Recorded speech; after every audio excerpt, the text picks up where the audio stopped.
ગોધરા તાલુકામાં મનરેગા યોજનાના કરોડો રૂપિયાના બિલ અટવાતા 103 ગ્રામ પંચાયતોની મુશ્કેલી વધી છે।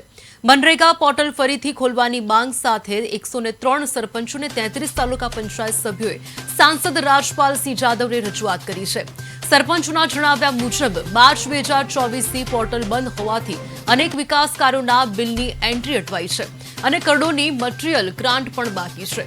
પોર્ટલ તાત્કાલિક ખોલી બાકી બિલોની એન્ટ્રી અને ગ્રાન્ટની ચૂકવણી કરવાની માંગ કરાઈ છે। સાંસદે ઉચ્ચ કક્ષાએ રજૂઆત કરી ઝડપી નિરાકરણની ખાતરી આપી છે।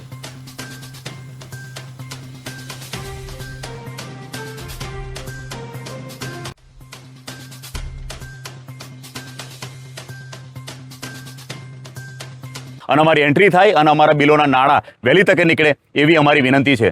પરિસ્થિતિ એવી છે કે અમે ઘણા કામો કરી નાખ્યા, આજે 3 વર્ષથી અમને વહીવટી નહીં મળતી, એટલે અમે સરપંચો વોર્ડના સભ્યોને તથા ગ્રામજનોને શું જવાબ આપે, બહુ ગંભીર પરિસ્થિતિ છે। અને જે કરેલા કામો છે એના બિલો ન નીકળવાના કારણે અમારા સરપંચોની હાલત તથા તાલુકા પંચાયત સદસ્યની હાલત અને જે લોકોએ કામો કર્યા છે એમની હાલત ખૂબ કફોડી થઈ છે। અત્યારે જોવા જાય તો ઓછામાં ઓછા દરેક સરપંચના 50-60 લાખથી ઉપરના બિલો દરેક સરપંચોના જે લોકોએ કામો કર્યા છે એ લોકોના બાકી હશે, એનાથી વધારે હશે પણ ઓછા નહીં હોય।